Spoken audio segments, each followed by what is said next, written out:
Is it recording? Yes.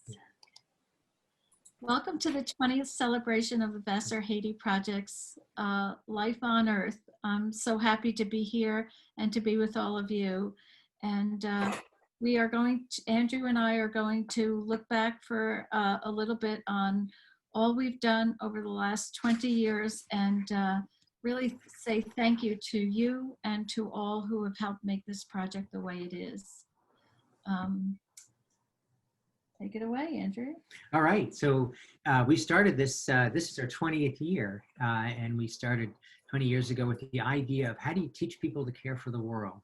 9/11 happened, and the short answer there is that jump-started us into reality, and we took a chance and pitched the idea to then Dean of the College, Colton Johnson, of the idea of having an art sale and having the proceeds support a project in Haiti. And the Dean of the College said, go for it. And boy, have we ever gone for it. What we do three things. One of the things that's been front and center since the beginning and still is today, and even more so, is the art of Haiti. We love the art of Haiti. We find that it just tells the story of who Haiti is, of who the people are, the rich, vibrant culture of Haiti very powerfully. And we've come along the years to realize that it's also the most powerful form of education that we have. And this project is very much about education in multiple contexts. But bringing people into a room that's filled with Haitian art and Haitian music and food, it educates people about a different narrative of Haiti, not the one that is in the negativity that's in the media. And so, which is one of our very important missions. We way back then, 20 years ago, we took the money that we made from the very first art sale. And the first year we did a sale, and we took the money from that sale and sent it back to Haiti. So the money already from the get-go went to Haiti twice, went to the artists up front for their art, and it went back into Haiti to support projects. Then it was just a school, not just a school, it was a school in the Northwest Mountains of Haiti that was looking for support. Along the way, we have evolved from that to be working with partners over a number of different communities in the northwest of Haiti. And our role is really to engage in conversation with these people, our partners there. They are the ones who are setting priorities, thinking about what it is that is going to sustain their communities into the future, what it is that they want for education for their children, what it is that they want for healthcare for people in the area. And our role really is not to come up with those ideas, but it's really to kind of empower them and encourage them in their conversations, and then to seek funding for those projects. And we've been doing that. And then the third thing that we articulated along the way, just after the earthquake, actually, the earthquake had a number of us, Lila and I and others, had to go to my PhD celebration in California. So we left the students in charge at a time where people were coming out of the woodworks trying to engage with us in how to help Haiti. And we realized students were hungry and ready for more. And we realized that it was just us who were standing in their way. So our role today, and then starting in that moment, is really to step back and to give the students a chance to own this work, to own what it means to make a difference in the world, to own caring for the world. We call that global citizenship. Another way I like to think of global citizenship is it's taking a stand for that the world works for everyone, nobody left out. That's what being a global citizen means, coming from that space. And our students have just jumped into that space and done amazing things. So one of the things that Lila asked way back when was, or what we talk about way back when, was we had no idea that we were going to end up doing what we're doing today, and we couldn't foresee it, and that's true. But we've always trusted that the work would evolve in the direction it needed to, and thanks to the students, to the community volunteers, and to all of our customers and donors, it absolutely has done that. A little bit about Haiti. So. Haiti's in both an exciting and a difficult moment now. The exciting and the difficult is all one and the same. It's in the summer of 2018, people started coalescing around the notion that about $2 billion in money was missing, money that was loan money, oil loan money from Venezuela. And somebody asked, where's that money? And so there's been a sustained social protest against corruption in Haiti since that moment, which is very exciting for the country. It's also meant that there has been a lot of chaos in Haiti. There have been riots and protests, and unfortunately there are actors on both sides that are using the moment to kind of fuel their own personal desires, and they're putting guns in the hands of young people. There have been killings and things like that. And so one of the things it's meant, two things it's meant, one of the things is that inflation has gone out of control in Haiti. The exchange rate, for instance, was 90 to 1, 90 Haitian gourds to a US dollar just a couple of years ago. Now it's 120 to 1, right? Gas prices went up crazy. They've come down a little bit recently, but they went way, way up. Food prices have gone up in a place where people have a hard time feeding themselves. That's really a double whammy. And that has basically meant too for us a lot of the kind of how we engage students and people from the community with what it means to be in Haiti is actually to go to Haiti. We haven't been able to do that. We haven't brought students over a March break to Haiti since 2018. And our last trip to Haiti was in January of 2019. And we are looking forward to going back and waiting for that moment. Because certainly the work has never been more important than it is now. You stole my line. So if you were on this call a little bit earlier, we were, what do you call it, Zoom bombed. And when Andrew says the work has never been as important as it is now, I truly believe that. One of the things that we love about the project is learning how we can accept each other's differences and learn how to work across cultural differences. And we put a lot of energy and attention to that, and how to take an idea from the beginning to the middle to the end. And Andrew and I are the luckiest people in the world because we get to work with college students who really have a lot of energy and passion to change the world, but really don't have a lot of experience. And a lot of times as human beings are going through life, we say, well, I can do that, I can't do this. And we limit ourselves into what we can and can't do. And one of the things that we do in our project is try to break through those layers of onion skin that kind of keep us small and really have students expand into the possibility of who they are. You know, we've worked over 20 years with so many amazing students. Some of them are here today, and I can just say thank you. This project would be nothing without your vision, your inspiration. You're pushing us. Yes, we push you, but you also push us to make our organization better. The community members who've been with us from the very, very beginning, there are no words to say. At the very beginning, there were no students, and it was all of our friends, and they came and helped out, and we may have lost a friendship or two along the way, but then the students came in and helped repair all wounds and really helped to be the continuity in the program. Because one of the things that happens in the Vassar Haiti project is we work with students for 4 years, and then somehow they graduate and go away, and then we have to keep you know, working with new students and inspiring them. So for the community members, we are truly grateful and thankful to you. And finally, the customers and the donors, you know, having the trust of people. When people donate their money to you, they trust us. And that's a huge responsibility, because we are the gatekeepers of where the money is going to be spent. And we're very, very careful about that, and very appreciative of that trust, and never take it for granted. So thank you for all of you wonderful donors and customers who've been with us for 20 years. So 20th anniversary sale, what does that mean? So Andrew and I were trying to think of what was our investment in this, not personal and otherwise. Our house is filled with Haitian art, because every year we buy 1 or 2 paintings, and we've been doing this a long time.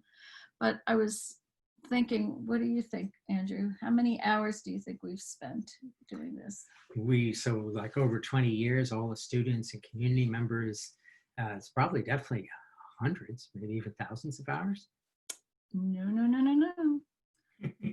350,000 hours. How about that? That's extraordinary. That is extraordinary. It's a lot of time Yeah. and effort. So, well, customers, we've had a number of customers over the year. I have a few customers. Figure each art sale has 200 to 300 customers, but we've had several art sales. So how about, I don't know, 1,000? No, No? no, we think somewhere in the neighborhood of 6,225 customers over the years. And we have Sam right here who's helping us keep track of those customers. Donors, we've had over 300,000, over 3,000 donors over the years. How about how many people have we brought to Haiti? I don't know. I think it's over 150 people. 150 people. Over 150 wow. people. That's great. Come to Haiti. That's really great. And paintings. I'd like to know how many paintings we've sold. And each painting that we sell, we turn around and buy another painting. And that artist gets to support his whole family. So we think about the ripple effect of all of that, right? Mm-hmm. So how many paintings do you think we've sold? 1,000? 2,000? Maybe it's 3,000. 5,330 paintings. And handcrafts, well, literally hundreds of thousands of handcrafts. We have no idea how many. Amazing. And artists, how many artists do you think we supported? Well, I think at the current time, there are about 100 artists on our website, but I think the actual answer to that is hundreds and hundreds and hundreds of artists over the years.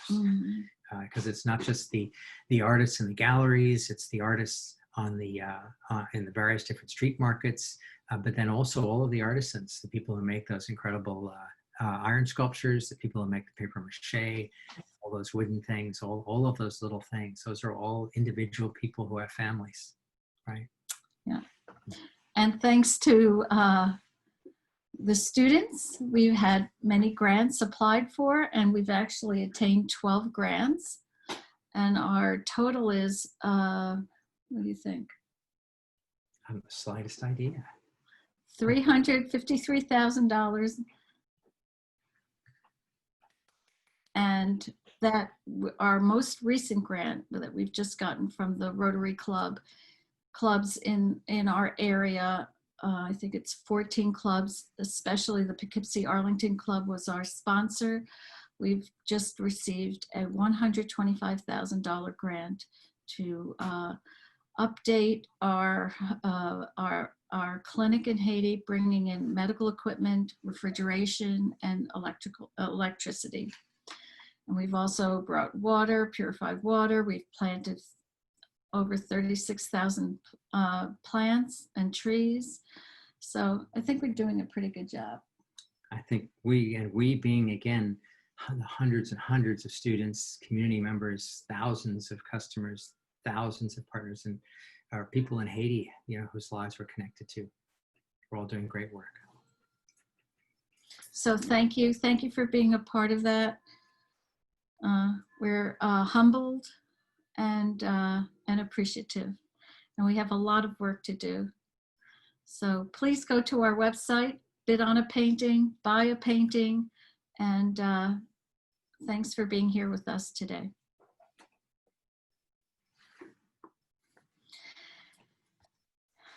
So without further ado, one of the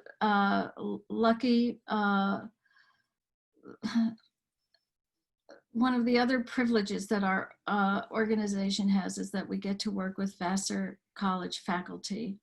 And it's this year we were very, very lucky to have Professor Chris Bjork join our board of directors and who will help us in setting a direction for academic excellence in the work that we're doing and tie our experiential education into an academic curriculum. Professor Bjork is the professor of education and coordinator of teacher education at Vassar College. And it's my pleasure to introduce him. Take it away, Chris. Thanks, Lila and Andrew. So I am fairly new to the Vassar Haiti project, but I've been aware of all the wonderful things that they've been doing ever since I came to Vassar about 20 years ago. And as I was reflecting on why students are so deeply affected by what they do in conjunction with the Haiti project, I naturally connected it to research that I study in my work and that I share with my students. And so I thought very briefly, I would just point out some of the reasons why the work that VHP does has such a lasting impact on students. So as I was reflecting on those connections, there were two scholars that immediately popped into my mind.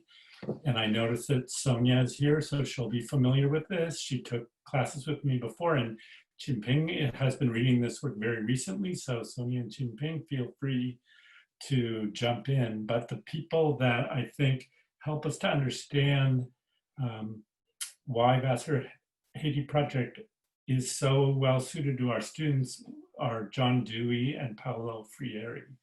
And so even though John Dewey wrote his, he published over 100 100 books over 100 years ago, the work he did is remarkably relevant today and well connected to VHP. So just, I could go on and on about these linkages, but a few things that I'd highlight. One are that Dewey really stresses the emphasis of organizing learning that is connected to students' real life experiences and pushes them outside of the classroom. So Dewey wrote, give the pupil something to do, not something to learn. And the doing is of such nature and a nature to demand thinking, then learning occurs naturally. And I think that kind of encapsulates what VHP is all about. I think he would be a huge fan of VHP if he were alive today. So through doing and through interacting with local communities, the students are learning to apply their knowledge in a way that is truly meaningful. What better way to apply knowledge about art history than to analyze paintings by Haitian artists, to work with the artists themselves to learn their stories and what motivates them. If you're thinking about development, VHP is kind of the living embodiment of the challenges and rewards of helping people rise above their circumstances and achieve their potential. So that's one aspect of Dewey's work. He also, based on the research he did at the University of Chicago Lab School, emphasized the value of connecting schools to larger communities. And at the time, he was really critical at the turn of the 20th century, the trend in education to treat schooling as an isolated activity that took place simply in the classroom. So Dewey documented in impressive detail the benefits of linking students to local businesses, to local leaders, to local community organizations. And that's, in essence, one really important aspect of what VHP does. If you think about the way that the students who take part are forced to work with given the privilege of working with local business leaders, with doctors, with artists, to understand the real life applications of what they've been studying and the power in the knowledge that they're acquiring. So I would say that in this way, student participation in VHP is kind of raising their level of learning to another level. And not only are they investigating these ideas on their own and under the direction of Lila and Andrew, but they're given real sense of leadership and entrusted to do things that isn't always the case in formal schools where the teachers are always in control. With VHP, as Lila just mentioned, the expectation is that she and Andrew will step back and create spaces for students to challenge themselves and to do things that they might not otherwise do if they were just studying in formal classroom situations. So that's kind of a snap. Oh, one other thing I'll mention about Dewey is just the value that he attaches to collaborative learning. And I've been struck, even in the short time that I've been on the board, with all the joint work that goes on in conjunction with VHP, that students are placed on these committees, I believe they're even called families, where they have to get along with each other. They have to solve problems collaboratively and not individually. And I think in this current time when we're often feeling isolated, it's those kinds of meaningful relationships that are truly, they can be life-changing. So there's Dewey's take on things. The other person I thought about, who you may not be as familiar with, is Paolo Frierry. And he wrote a number of books, including probably his most famous book, The Pedagogy of the Oppressed. And Frierry did his work in Brazil, working with marginalized people and illiterates, but it's incredible how the lessons that he took from that work apply to the work of Vassar Haiti Project.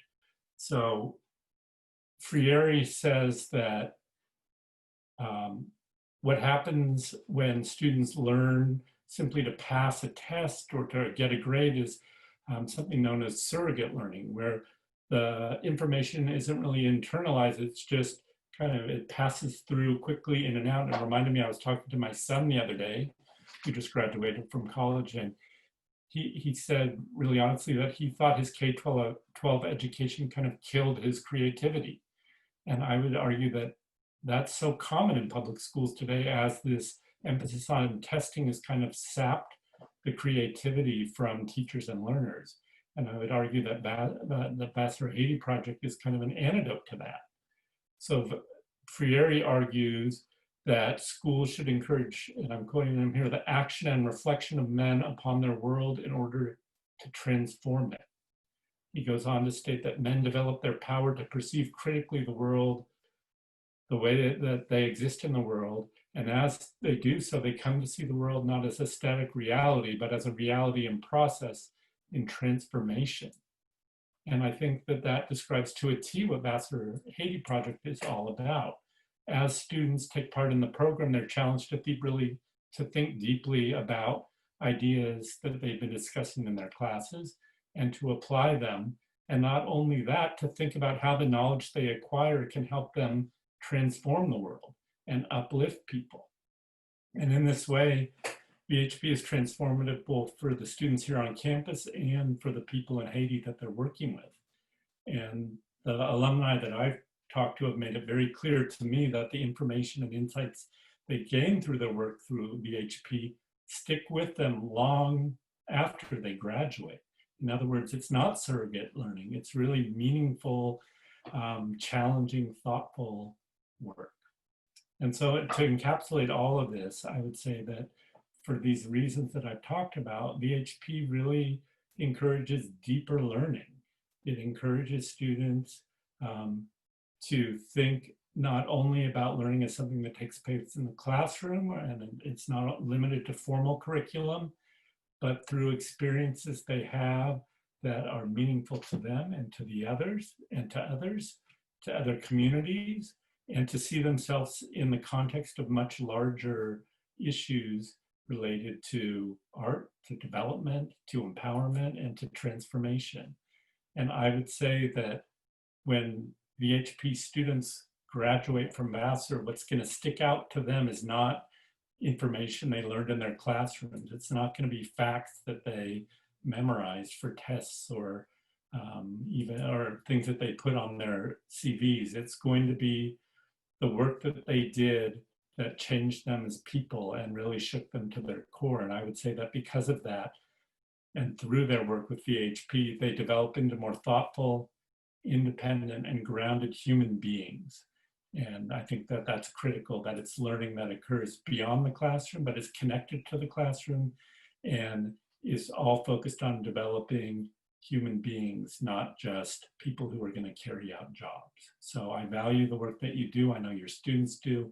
And I thank you for the opportunity to be a part of this very broad and meaningful work. Thank goodness we didn't have to wait a year for that. It's amazing. Thank you, Chris. Yeah, it's fantastic. You got it. Okay, so So we also just wanted to remind people and invite people to the rest of the events that we have going on this weekend. So tomorrow morning we'll have a video with interviews from one of the artists we work with named Benoit Profoulos and two gallery owners, Gael Mona and Sharona El-Sae. And then tomorrow evening at 7:30, we'll have a concert with Haitian American singer Naika and an interview that students conducted last month with her and about her work. And then Sunday, we have closing remarks and a raffle. So anybody who bids on a painting or who buys a raffle ticket will be able to be eligible for a handcrafts basket. And then just another reminder that bidding for all of our paintings is open until October 7th, which is next Wednesday. So yeah, thank you. That's great. Thanks, Sonia. Does anyone have any questions?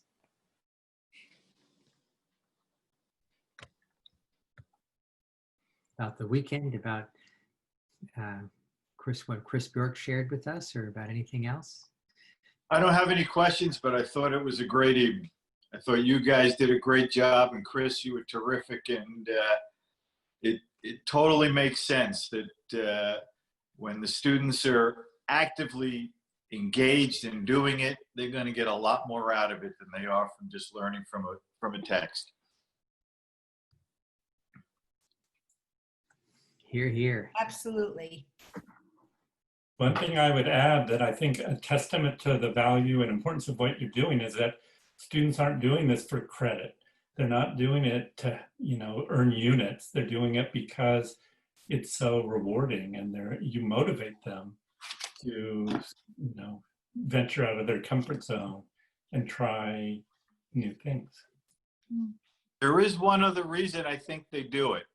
Probably every student who ever applied for a job used VHP as a reference. Well, David, I think it's deeper than that. I don't think when you're in school you realize it, but when master alums go to apply for jobs, people aren't going to ask them, what did you learn in Calculus 101? What's going to really make them, impress these interviewers is their ability to reflect on the work they did on things like VHP and why that was so important to them and how they developed as human beings. And I think we get so obsessed with resumes and grades that we lose sight of the fact that those are the experiences that are going to make you stand out. I think you're right. And I think when they go into the interview, it's not just a matter of what will look good. I think it probably is the foremost experience that comes out of their Vassar days. One of the things that many alums say, including some of the people who are visiting us this evening, who are on this call, but they say that a lot of their interviews for grad school or research projects or jobs, they actually use a lot of the experiences that they learned in VHP, because they've learned where they failed and how they had to stand up and rethink or recreate. And so Vassar Haiti Project, if they invest the time, because they have to invest the time and really get their hands dirty, so to speak. But once they do that, they actually have a lot of real life situations that they can, talk about. Absolutely, yeah. So it's really having the opportunity to bring those things together, to bring the VHP into the curriculum and the curriculum into VHP, that really deepens that learning, as you described, Chris. Mm. So really excited at the opportunities that lie ahead in that regard. Yes. Okay. All right, everybody. Thanks for being with us to kick off this weekend, despite the odds and despite the interlopers. But we're, this weekend is already making a difference in terms of raising money for Haiti and in terms of engaging students and alums and the people from the community with this work. So we're excited about that and excited about what's to come, and look forward to seeing you along the way. Thank you. Bye, everyone. Thank you. Bye-bye now. Bye-bye. See you later.